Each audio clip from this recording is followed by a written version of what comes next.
Behind every successful career is a story worth hearing. Welcome to the People of Animal Health podcast. I'm Stacy Purcell, founder and CEO of The Vet Recruiter. Nearly 3 decades ago, I founded the first executive search and recruiting firm dedicated exclusively to the animal health industry and veterinary profession.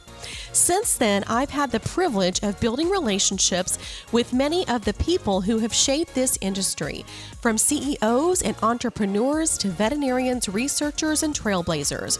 This podcast is an opportunity to sit down with them and hear the stories behind their success. Not just what they've accomplished, but how they got there, the challenges they faced, the lessons they learned, the decisions that changed their careers, and advice they wish they'd had earlier. Whether you're building a business, leading a team, growing your career, or simply passionate about animal health and veterinary medicine, these conversations are designed to inform, inspire, and challenge the way you think. Thanks for tuning in and enjoy the episode. Hello, everyone. Welcome to another episode of the People of Animal Health podcast.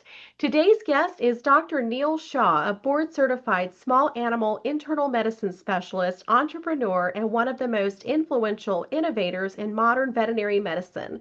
Dr. Shaw co-founded BluePearl Veterinary Partners, helping grow it into one of North America's premier specialty and emergency hospital networks. He later served as Chief Medical Officer for Mars Veterinary Health, overseeing medical excellence across more than 1,000 hospitals worldwide. Today, he is the co-founder and Chief Veterinary Officer of SignalPET, where he is helping transform veterinary medicine through artificial intelligence-powered diagnostic imaging. We'll discuss entrepreneurship, leadership, innovation, artificial intelligence, business, and the future of veterinary medicine. Welcome to the show, Dr. Shaw, and how are you today? Stacy, I'm well, thank you. Thanks for having me on. This is fantastic. Uh, Well, I'm Appreciate it. so happy for you to Yeah, be here, Neil, and I would love to start off at the beginning of your life. Where did you grow up and what was life like for you as a kid? I I'm one, I'm one of those.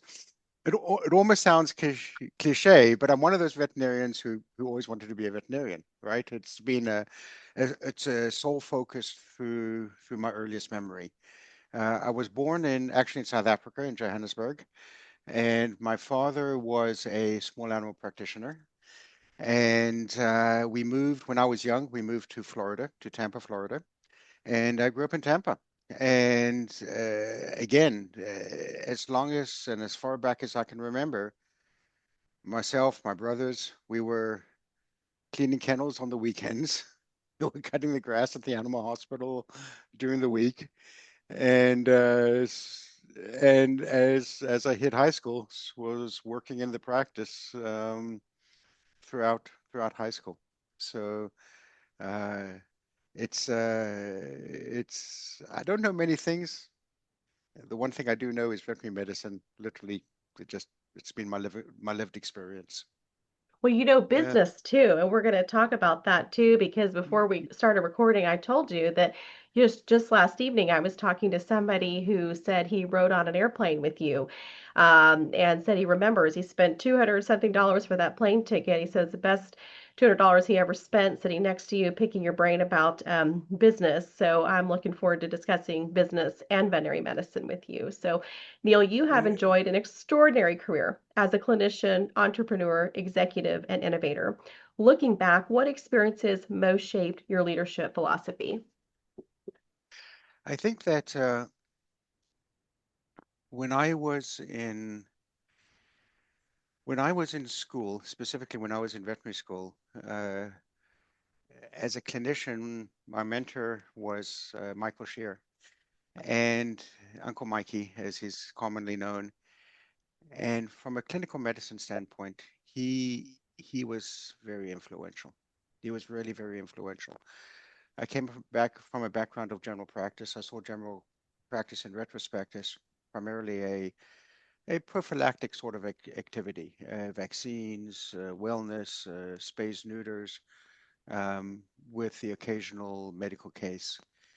And through Uncle Mikey's actions and tutelage he opened my eyes to medicine in the treatment of severe disease, the treatment of advanced disease, diagnosing, assessing, and Mike was very influential. From a business perspective, I think that I learned secondhand.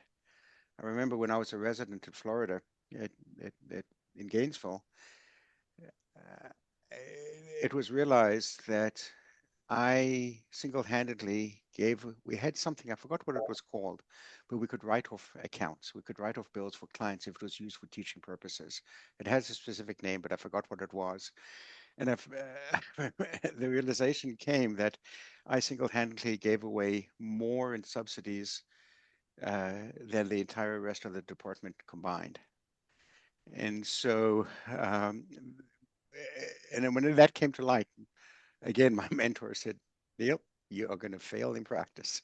You are going to fail in practice. You need to be able to charge for what you do. And so again, he was influential.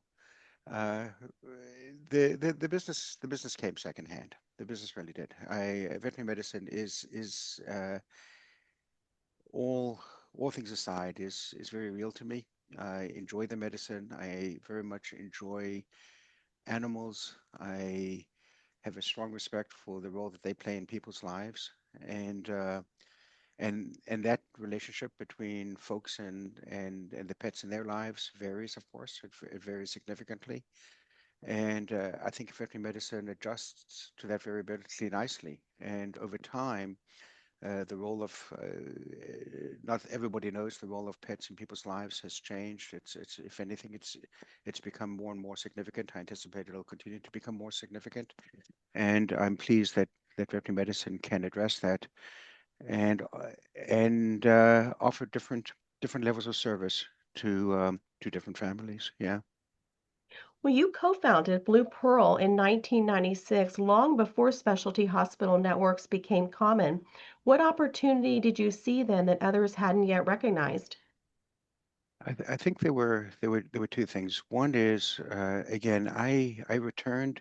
We originally uh, I finished up my residency and decided to not remain in the university environment and decided to go to practice.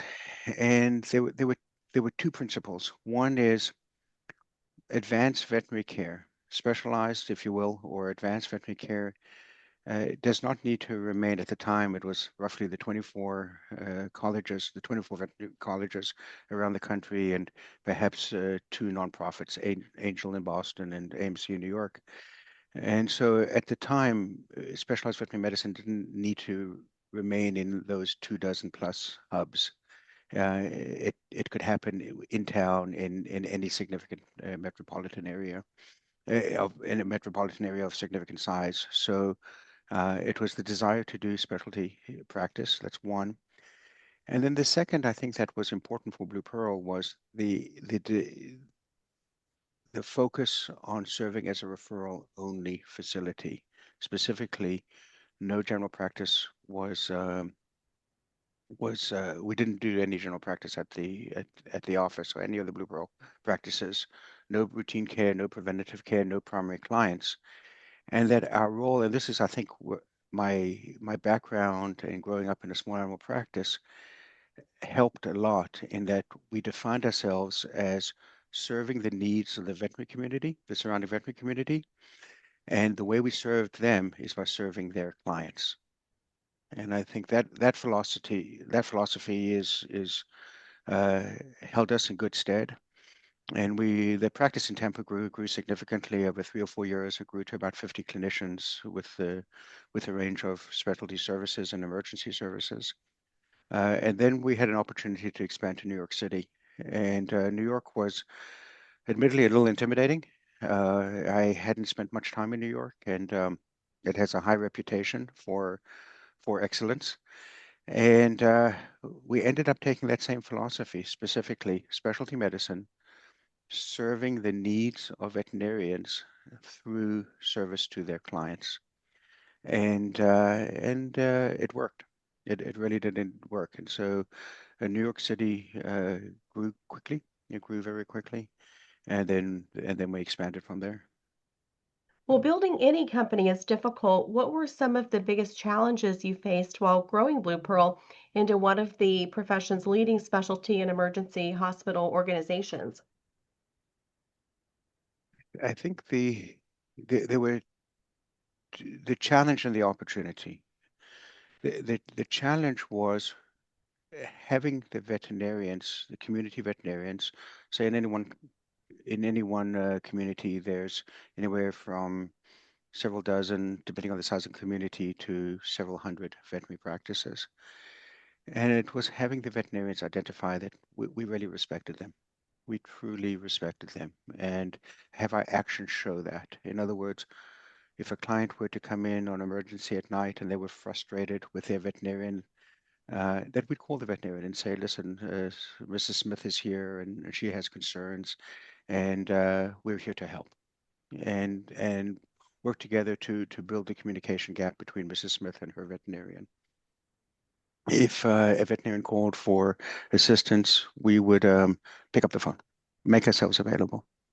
And when a client was treated at a Blue Pearl office, they always went back to their primary care veterinarian. And so to build that trust level took time, it took experience. It's one thing to say it, it's the veterinarians wanted to wait to experience it. And what I noticed is when they experienced it, it was a very positive effect for all parties considered. Yeah. Many veterinarians receive extensive medical training but very little formal business education. You talked earlier about how you learn business. What are some of the biggest lessons that you've learned along the way?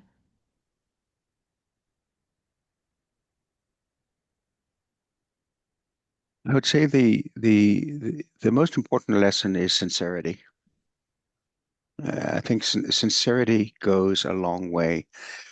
It isn't it isn't always popular. So some folks and some very well-meaning folks separate, say, the practice of medicine from the practice of business, and I don't. And to give an example, if one has a very strong business approach but a mediocre medical offering or medical approach, it won't work. It really won't work. Uh, At the same time, you can be a tremendous veterinarian. You can be a really strong clinician and really trusted as a clinician. But if you have a poor business approach, that also doesn't work. And you can see examples time and time again. Ultimately, there has to be a sincere approach in both business and medicine. And I would almost look at business and medicine as being the yin and the yang that make the whole. And sometimes the medicine needs to yield to pragmatic business reasoning. And at some times, business needs to yield to the needs of the medical needs. And so if you have a healthy respect between the two and a sincere approach between the two, then I think that's the key. That really is the key. When we set up Blue Pearl offices, we always had a goal of having a strong medical anchor and a strong business lead. And frankly, the respect of the relationship between those two individuals really carried through to the practice.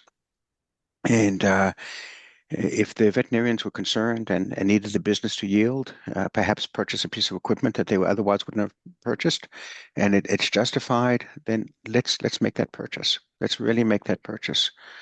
At the same time, if everybody feels busy and the medical folks are short-staffed and we're not quite there yet to hire an additional individual, and we could explain the reasoning, then the medical folks would appreciate it and respect that when the business was on more solid footing, we could expand the team, expand the staffing.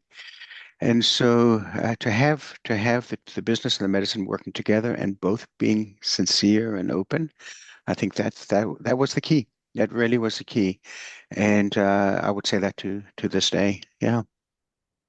What do you wish veterinary schools taught future veterinarians about business, leadership, and entrepreneurship? I think that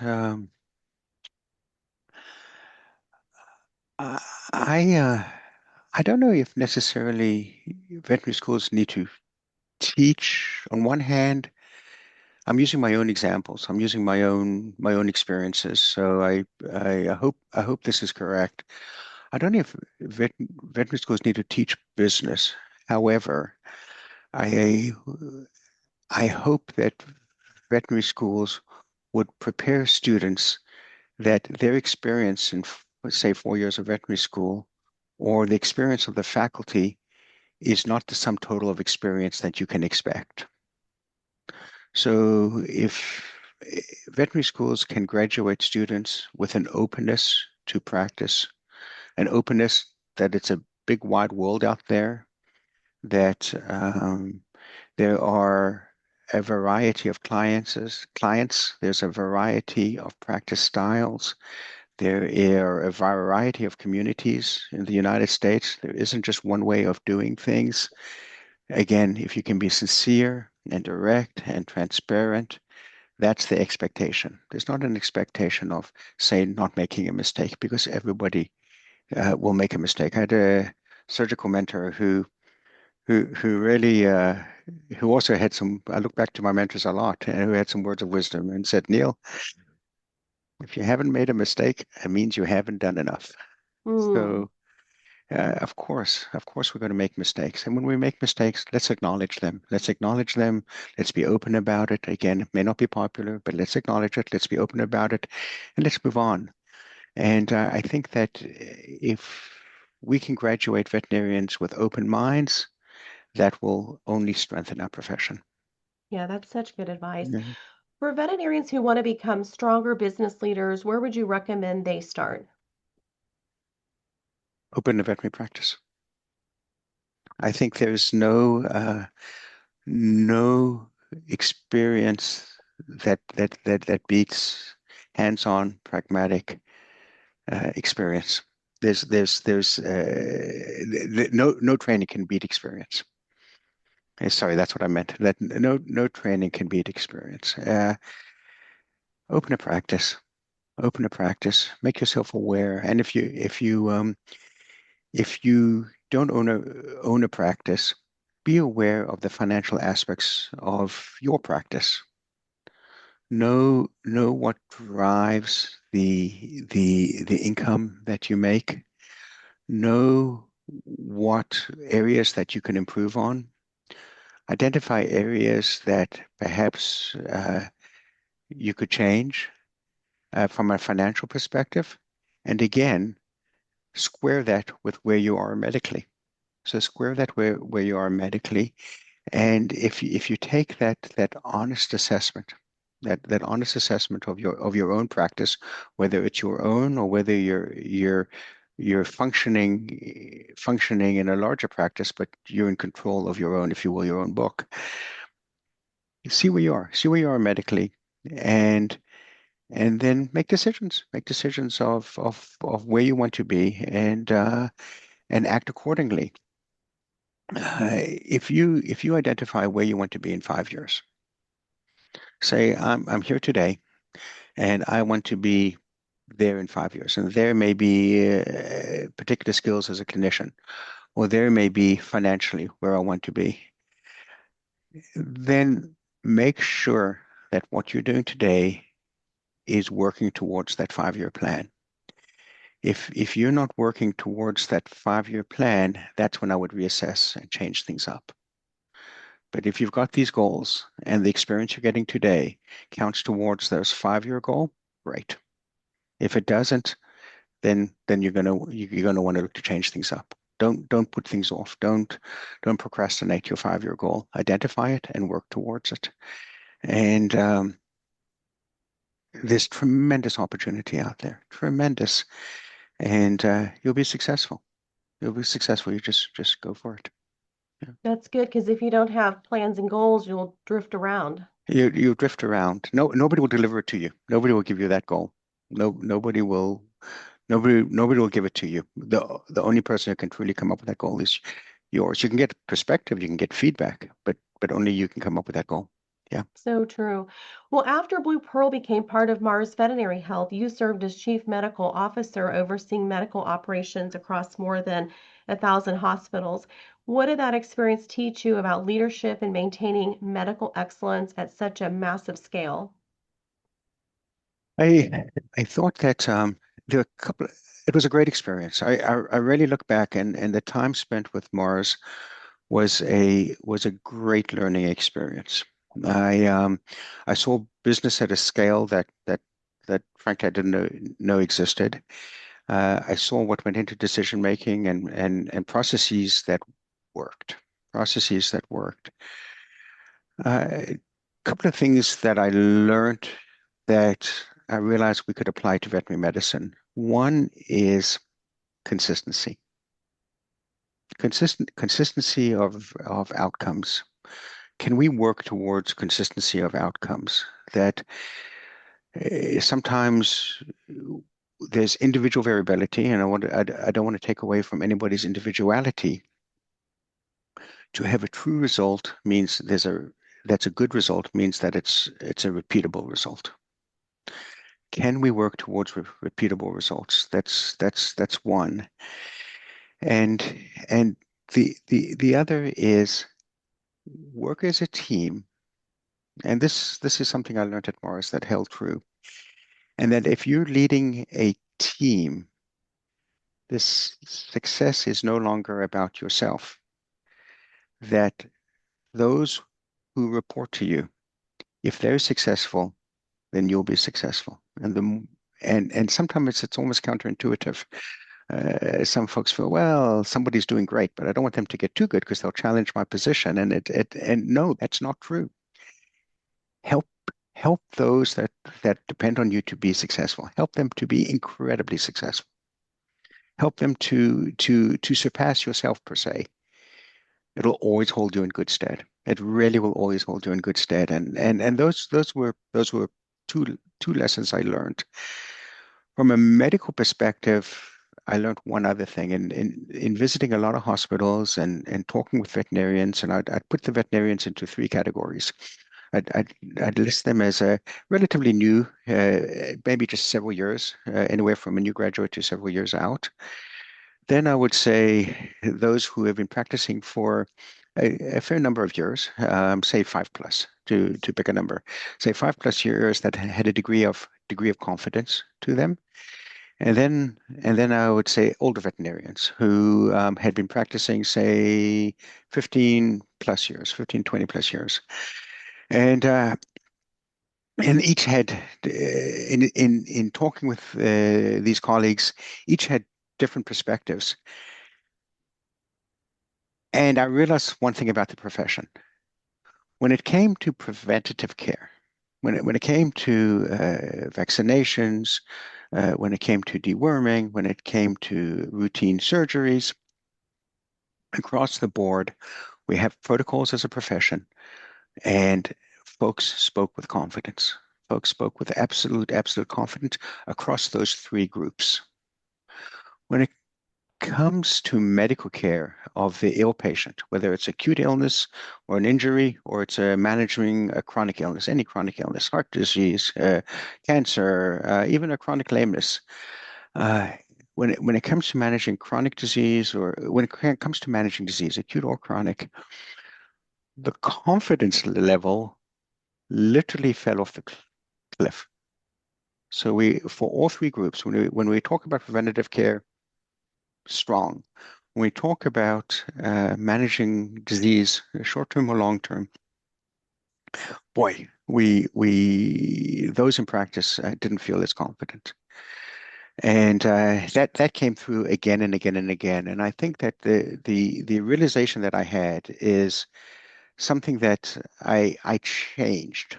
I changed the approach. So Blue Pearl was built on the concept of there's primary care, and the difficult cases I recommended sending. And I spoke to a lot of veterinarians, visited literally thousands of veterinary hospitals, and I said, you should send those difficult cases. And I remember me saying those. I remember saying it in the practices. I remember saying it. I had lunch with practice associates and practice owners, and I remember at dinners and whatever, at meetings and what have you. I would say the same thing. I, looking back, I now look at it differently, and I think that as primary care practices, we should focus on medical care, and we do to an extent. Some practices do a great job of it, but I think we've got the preventative care part down. I think as a profession, let's focus on medical care at the primary hospital.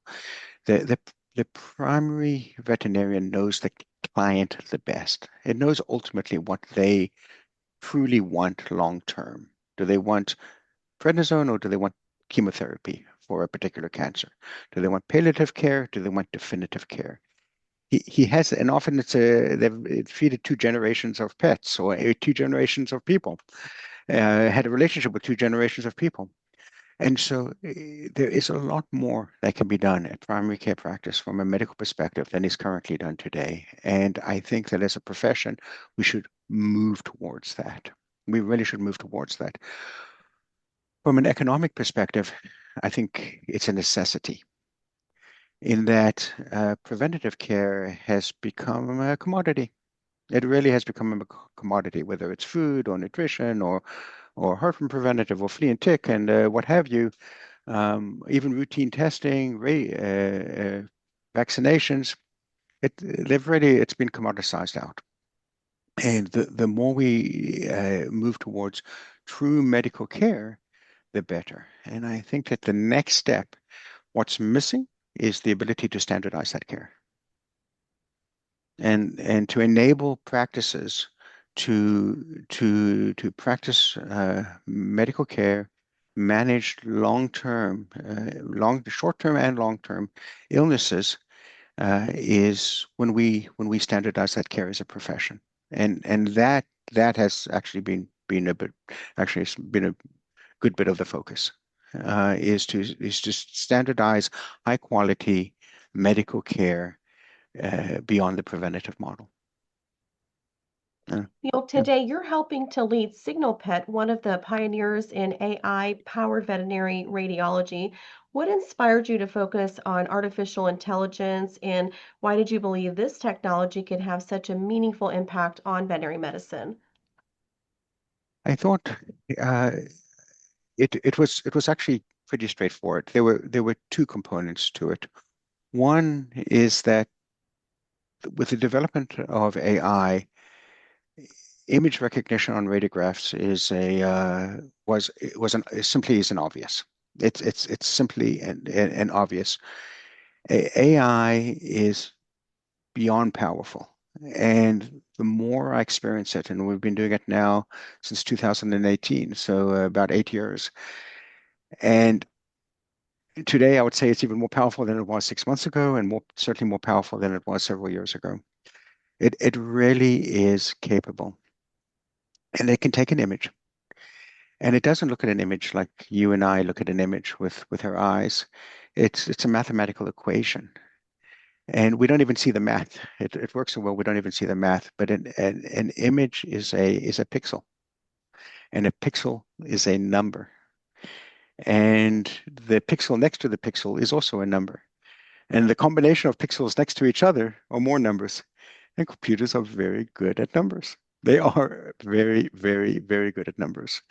And so to translate that, the computer vision, if you will, and we refer to it as vision, image recognition is a very obvious capability of AI. And the second component is to look at our profession. If we look at our profession and we look at something as integral as radiology, and it's integral because there is pretty much, at least the ones that I'm aware of, and I'm aware of most of the states, by state law, every veterinary practice has to have a X-ray or X-ray machine within the practice, right? It's one of the most expensive rooms in the practice. By the time it's built out with digital X-ray and what have you, it's probably the one of the least utilized resources in the practice as well. veterinarians are used to looking at their own films. Comfortably, at least 90%, if not greater than 90% of films stay within the veterinarian himself or herself. It never goes beyond the veterinarian itself. If you or I or anybody listening to this podcast went ourselves or took our child to a physician and the physician uh, took radiographs or sent us to a center to take radiographs, we would ask for the radiologist report. Absolutely. We wanted to review that. We would ask for the radiologist report. We wouldn't say, well, what do you think? And just do me a favor, give me your best guess. We would say, what's the radiologist say?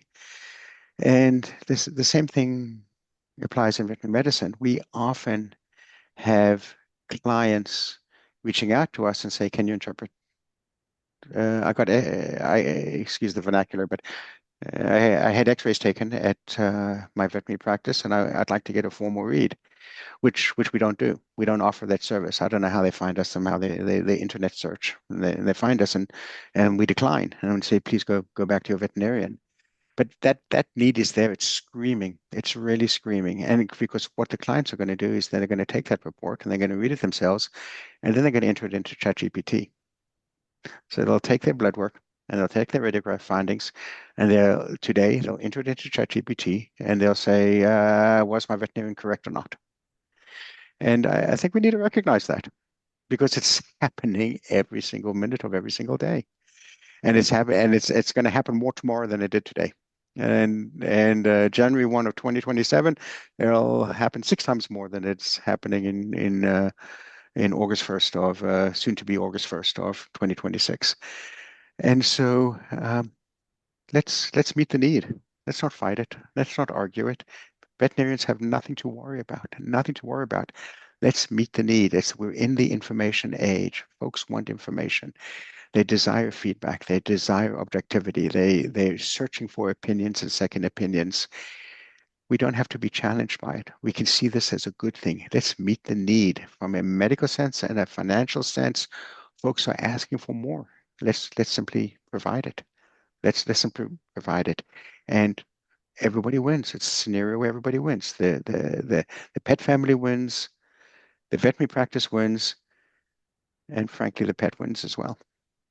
Well, it makes Yeah. sense. And, artificial intelligence generates both excitement and skepticism. What are the biggest misconceptions veterinarians have about AI today? The we're used to a gold standard, which is radiologists.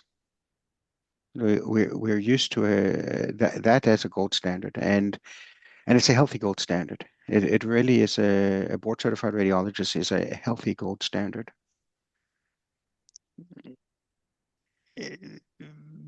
What we don't know is what does that actually mean objectively? If a radiologist reviews a film, we have a great deal of comfort in that signature, and rightly so. Rightly so. By and large, radiologists really do an excellent job, and they add a lot of value to the equation. The challenge is there are nowhere near enough radiologists to meet the need. To meet the need, and so there has to be an additional solution, and that's where AI comes comes into the equation. The other thing is we don't know what is the quality control of a radiologist, and to this date, I'm not aware of any real studies that have looked at quality control of radiologists. So the quality control of AI is rightly and often questioned, and it should be questioned. Absolutely, it's a new technology. It's a little scary to many. It should be questioned. It should make sure that it's correct and it's right. Then the next question is, what do we compare that to? And currently, there's no objective standard to compare that to. So there's no objective, and so I think that's one misconception, and I don't know if we need to necessarily dwell on it. What we need to do is, as clinicians, make sure that the AI makes sense to us. It Well, for needs to make veterinary sure. Yeah, I'm sorry. Okay, you go ahead. I didn't mean to No, no, interrupt. no. I think that we need to make sure that the results make sense. That the results that I don't question the results. I don't question the results, or if I question the results, these are the questions. And what we do is not only do we track every single pixel that is identified and the answers, we actually track the feedback and the impressions and the queries that come up of the results. It's a tremendous, tremendous amount of data. And we track the radiologists, frankly. We work with 30-something radiologists, great, great individuals, really tremendous individuals, and we track their results as well. And so we're comfortable that the AI is a tremendous solution. We're comfortable that it's a tremendous solution that works together with radiologists. And we're comfortable in a strong future for the profession and for all. I think many attack it out of fear and then kind of fill in the blank reason. I don't like it because come up with a reason. I don't like it, da da da da da. It's interesting. A lot of folks that have attacked, say, since we're the leader of the AI right now, we're the first ones that came out with AI interpretation of radiographs, and now there's roughly 6 companies or so, 6 or 7 companies that do so. But folks generally look at us as the leader, so we tend to get signaled out uh, for criticism, if you will. And so, what's absolutely remarkable is that folks will take to the podium or give a talk and talk about SignalPET as if they have actual knowledge. And consistently, these are the same folks that prior to the talk, because they make a little noise. And so I reach out to them and I say, look, I'd be happy to talk with you. If you have questions, I'd be happy to show you. I'd happy to review data. I'd be happy to go through workflow and mechanisms. You never get a response. I never ever get a response. And after they make a comment, I will reach out again and say, "Look, I understand you have concerns. Let's talk." I never, crickets, absolute crickets. So I understand that people are nervous. I understand that AI seems threatening. It's not. It's not. It can be done smartly. The biggest threat is that 90% of films don't have a reading, and that clients are concerned that the veterinarian just kind of, whether they say it or not, they go home and kind of say, well, my veterinarian kind of says he thinks it's this or she thinks it's that. And the family member says, well, what does the report say? Well, there's no report. That should be the bigger concern, and that is the bigger concern. Hey everyone, we are interrupting the episode briefly to talk to you about today's sponsor. This episode is brought to you by The Vet Recruiter. The Vet Recruiter is the go-to executive search and recruitment firm in the animal health industry and veterinary profession, dedicated to connecting exceptional employers with high-caliber candidates. With a deep understanding of the animal health industry and veterinary profession and a vast pool of talented candidates, we make the hiring process seamless and efficient for the animal health and veterinary employers who have critical hiring needs. If you are an employer in search of top talent, or you work in the animal health industry, or are a veterinarian ready to take the next step in your career, look no further than the Vet Recruiter. The Vet Recruiter has placed many of the industry's top leaders, from CEOs to COOs to chief veterinary officers to VPs of marketing and sales and heads of R&D and chief scientific officers. We have built sales forces for many leading animal health companies and have placed more veterinarians in clinical practice than any other search firm in the U.S. Ready to take the next step? Visit thevetrecruiter.com today. That's thevetrecruiter.com. And now let's get back into the episode. Well, for practices that haven't yet adopted AI tools, where are they missing the greatest opportunities? I think for they simply should try it out. They shouldn't feel pressure, but if they want to move ahead into modern times, they should try it out. And I think that there's 2 things that AI offers. One is image recognition, and different companies will have different strengths and weaknesses. Just stated up front that different companies will have different strengths and weaknesses from image recognition. And then whether, but by and large, they'll receive a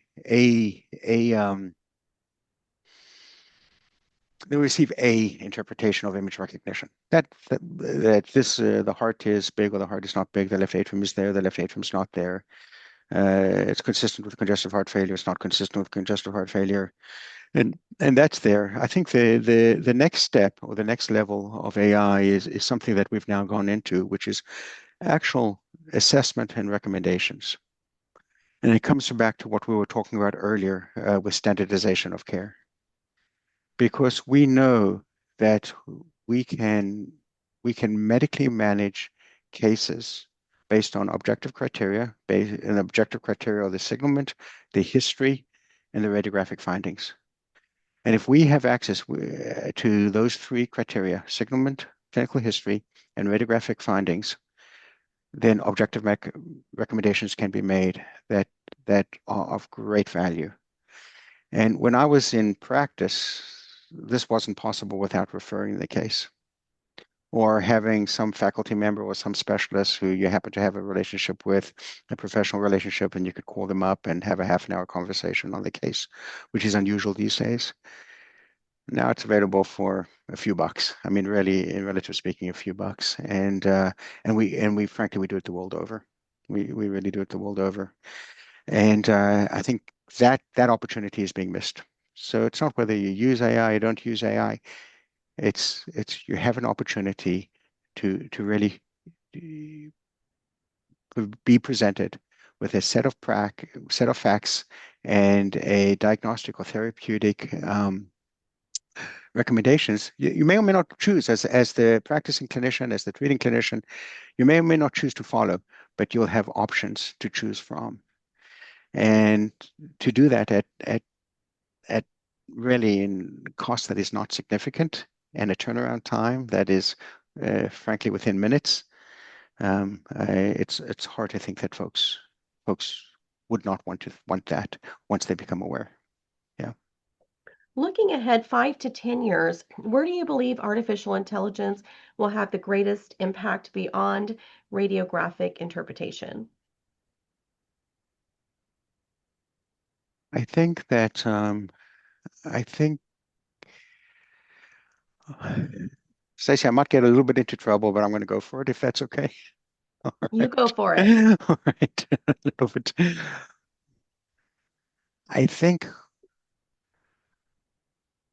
AI, I've already said, has many companies now offer vision, looking at films and vision recognition, image recognition, and we're moving beyond into decision support.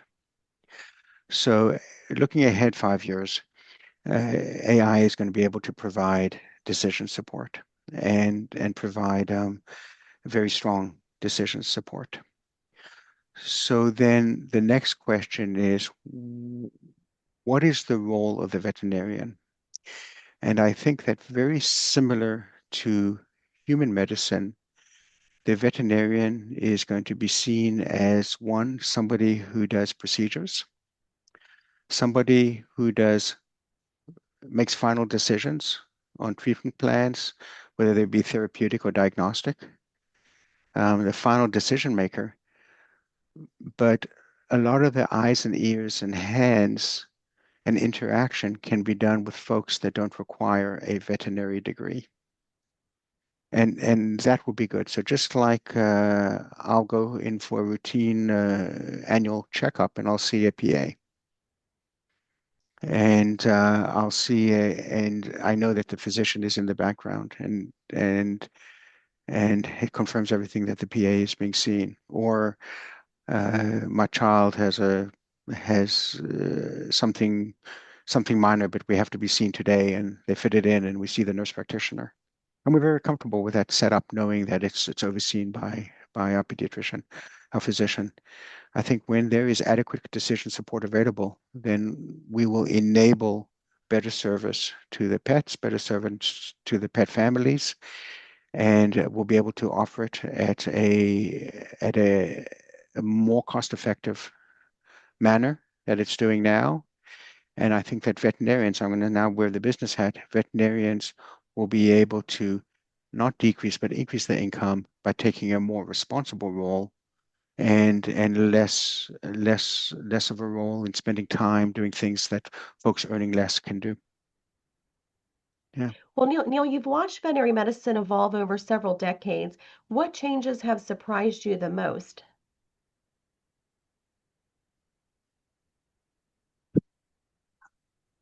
We uh, we sold in 2015, being BluePearl. And so we sold to a large global company in 2015. And back then I thought, I think we're close to the peak of consolidation. It'll happen, but it won't happen that much.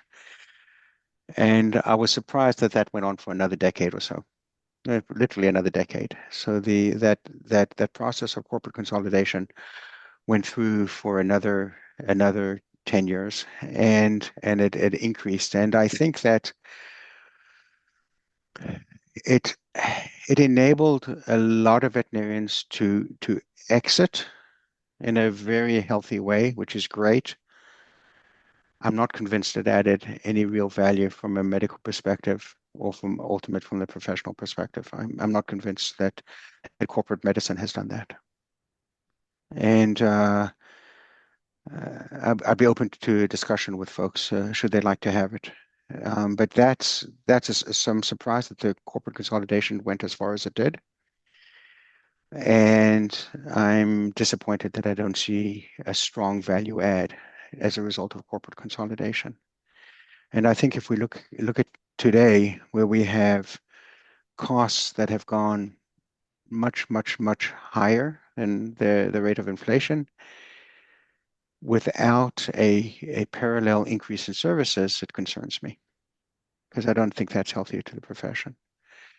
And I think it's okay to charge more for increased value, increased service, but I don't think it's okay to just increase costs without increasing value and service in parallel. And so that's been a little bit of a surprise, but I think that ultimately market forces will rectify that. And I think it's already beginning to happen. And the corporate consolidation has slowed down. I think that the corporations should take a secondary role and support the professionals. I'm a little concerned that the corporations see them in charge of making medical decisions, and there may be committees and subcommittees, and they get by it with practice acts with certain committees. But in reality, my observation has been that they do try to dictate medicine and decisions of veterinarians, and I would like to see decisions regarding medicine to go back to the hands of veterinarians, not corporations.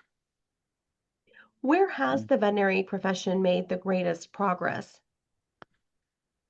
I think veterinary medicine has really worked to respect the that companion animal bond that has become stronger and stronger and stronger. And I think we've made over, and now I'm looking over several decades, we've made great progress in that. We've really made great progress. And when I look at my own experience, uh, we truly prioritize treating the pet as part of the family. And that's appropriate because that is how it is perceived by the family. And so I think that is fantastic. I think that as we learn to deliver medicine, I would say medicine at scale actually, let me, excuse me, if I may rephrase that. As we learn to develop quality medicine at scale, not just in select hospitals or referral practices, as we learn to deliver quality medicine at scale, I think that's our next evolution. Yeah. And where do you believe we still have the most work to do? I think I think that we need to step away from the preventative care model and engage the medical model. I think that we should not look at the preventative care model as a revenue driver. I think it could be supportive, but I think we should embrace medical care as the primary function of a veterinarian. And years ago, and I'm saying years being several decades, I remember there was resistance to low-cost spay-neuter clinics and resistance to Humane Society spay-neuter practices or pop-up vaccine clinics and such. And I think I also frankly remember that when there was resistance. I'm old enough to remember when there was resistance to mail order pharmacies. There was strong resistance to that. And those battles, you could say, have been lost. It's routine now to I get for my own pets. I order by mail. Their medicines. Um, I think that the preventative care is important to maintain the relationship with the family. No doubt, there are components to that care that is essential. The true care is in treating the pet when it's not well, and whether that's vomiting and diarrhea on a routine basis, or limping on a routine basis, or significantly ill. That's that as we shift towards that model in primary care practice, I think will be a stronger it will be a stronger profession. Neil, if you were the dean of a veterinary school for one day, what changes would you make to better prepare graduates for the realities of today's profession?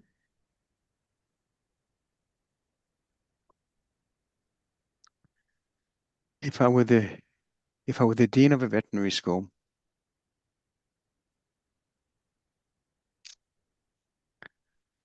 I would seek to empower the graduates. And to empower the graduates, have them identify how they can be most effective as clinicians without doing everything themselves. We still tend to graduate veterinarians, and I love the James Herriot books, and I read those books again and again and again when I was young. We still tend to feel that we have to do everything ourselves. And if we look at if we look at across the aisle at human medicine, they've realized that a physician doesn't do everything themselves and can still be very successful. And so I would empower graduates to say, how are you going to make veterinary medicine better? How are you going to be a great clinician? And by the way, how are you going to get there so you don't have to do everything yourself? Because if you have to do everything yourself, it's going to be very difficult. Yeah. If you could look into a crystal ball, what will veterinary medicine look like 10 years from now? I think we would have standardized a lot of care. So for example, when we have a coughing chihuahua, and that's 13 years old, instead of saying, well, that has a heart murmur, a coughing chihuahua with a heart murmur, instead of saying, oh gosh, I got to get this to a cardiologist immediately, we'll know we can take radiographs, assess its heart, assess its left atrium, assess its trachea, and assess its main bronchi, and assess the caudal dorsal lung fields. And we'll know exactly whether it's a collapsing trachea, whether it's a mitral insufficiency with a large left atrium, or whether it's a congestive heart failure, or whether it's something unusual. And if it's any of the above, we know exactly how we're going to approach it. And only when it proves to be a variation from the norm, then it's time to go to a specialist. But that a veterinarian in practice will be able to take a 13-year-old Chihuahua with a heart murmur that's coughing and confidently know that they can do 1 or 2 diagnostic tests in-house, radiographs, and maybe some basic blood work, and can manage that pet for the next 6 months to 24 months themselves. And if it proves to be difficult to manage, or if it proves to be an unusual case, and there'll be a rule set of when to escalate, then it can be escalated to a specialist. And I think that will become the routine rather than, ooh, there's a 13-year-old coughing chihuahua. I'm a little nervous approaching this. Let me send it to somebody. And I think that doesn't do. I think once we have decision support, and I, no doubt, I'm partial towards AI, and I strongly believe in decision support.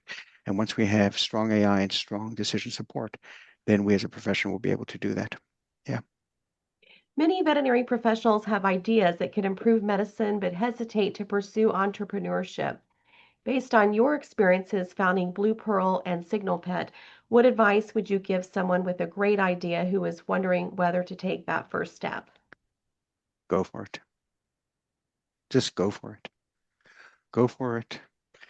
Gain a perspective of a couple of folks, get some feedback. Some you'll agree with, some you won't agree with. If you're gaining the perspective of somebody, tell them in advance. Say, look, I'm thinking of doing X, Y, or Z, and I'm gathering several opinions. Can you tell me what your opinion is?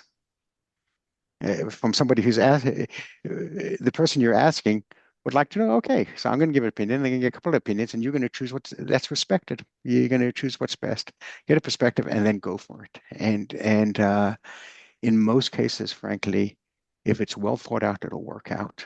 And we live in a country and we live in a society and we have an educational background that makes it possible. And that's fantastic.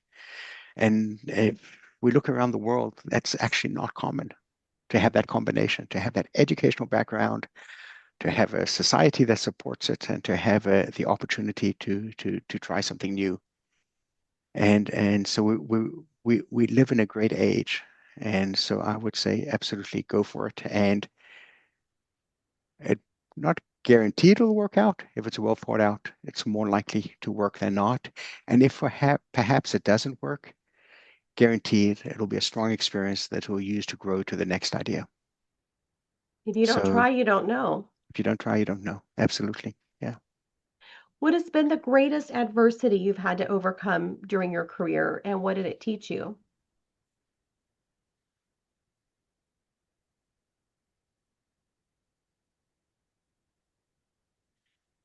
Actually, something personal. I'll say something personal. And I speak now as a grandfather who just had his sixth grandchild born Con- yesterday. So thank Congratulations. you, thank you, thank you. Eh, From my generation, it's hard to. We found it. I speak as a generation. I'll speak as an individual. It's very difficult to balance work and family life, and we tended to choose one or the other. We tended to choose one or the other. To point, my wife's a veterinarian as well, and she chose to be with the family, and I chose to be at work. That was her decision, and that was my decision, and they both it happened to work. I think that especially with the way society is progressing, the way technology is progressing, you don't necessarily have to make that choice. And I would not strongly choose one over the other. You got to make time for work. And if you're successful at work, you'll make time for the family and vice versa. You make time for the family, you got to make time for work. And to work that out to me has been actually it's been challenging. It's hard. And I'm not saying it's easy, but I would encourage folks to embrace that challenge and not just choose one or the other. Yeah. What daily habits or routines have contributed most to your success?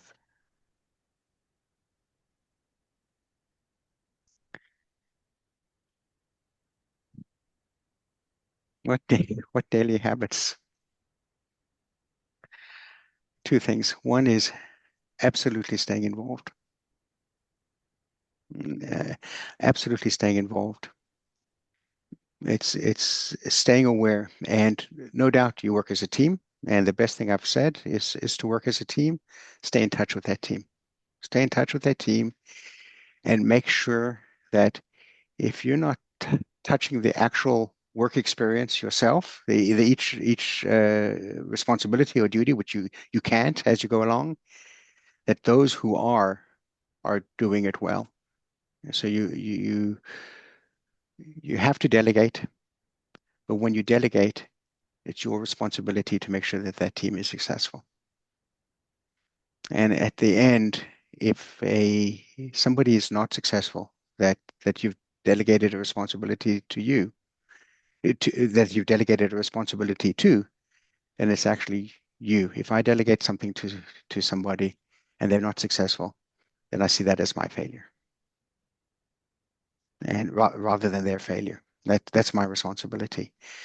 And being on both sides of that again and again and again, to me, that has worked for me. If you could sit down with your younger self just graduating from veterinary school, what advice would you give?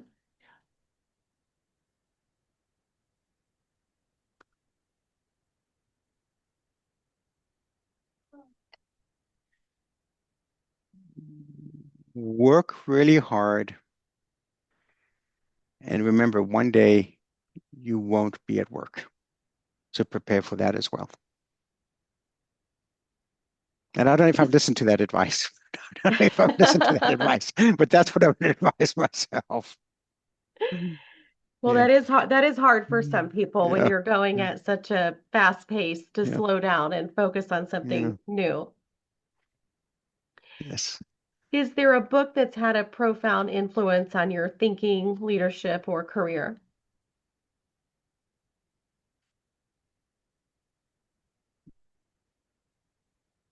There is. There is.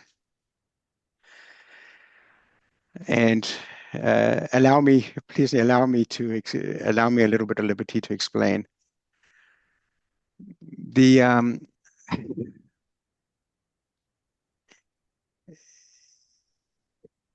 the Torah or the Bible has had a profound influence. And if we not discuss a religious component at this point, we not discuss a religious component, but we identify something that one way or the other was written several thousand years ago. And when we look at the essence of human interaction and human nature, fast forward 3,000 years, and we're still the same people. Human nature has not changed. Human interaction has not changed. And when there's a realization that we are really human after all, it's actually comforting. It's actually comforting. And I think you don't have to be intimidated. You whether you're used to folks in your own community or your own town and your own city or your own state, and you look at folks in another city, town, or state, and you're a little concerned, you don't have to be concerned because the vernacular, the way of speaking aside, and the way of doing things, and how we dress, and how we the vehicles we drive, or what we profess to know and what we don't profess to know, or if you think very highly of somebody or you don't think highly of a person, it's actually all immaterial. It's really all immaterial. We are just human after all. We are just human, and we are the same humans as we have been for thousands of years. And once you have that realization, I think actually life becomes more enjoyable, less intimidating and more enjoyable. Yeah. What principle or philosophy has guided you throughout your life and career? Sincerity. You have to be sincere. You have to be sincere. Enough folks will accuse you of being insincere that you have to be sincere to live through that. Yeah, and that's one. And two is you have to take confidence in yourself. Be open to feedback and have the confidence to be open to feedback. And usually folks who are, my experience has been folks who are not that open to feedback actually lack confidence. So you have to have the confidence to be open to feedback. And that's sometimes an acquired trait. But one can develop it. Yeah. When your career is eventually written about decades from now, what do you hope your legacy will be?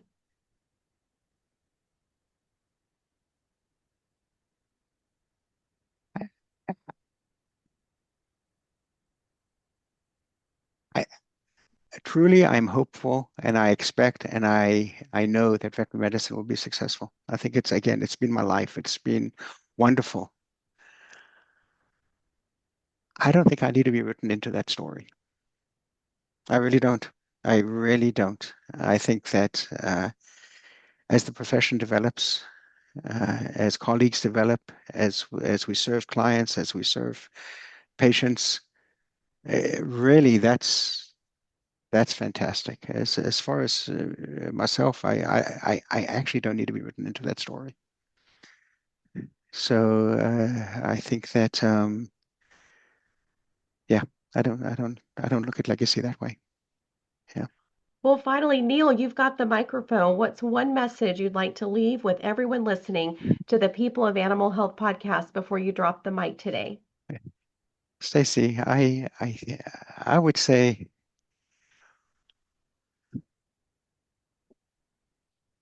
I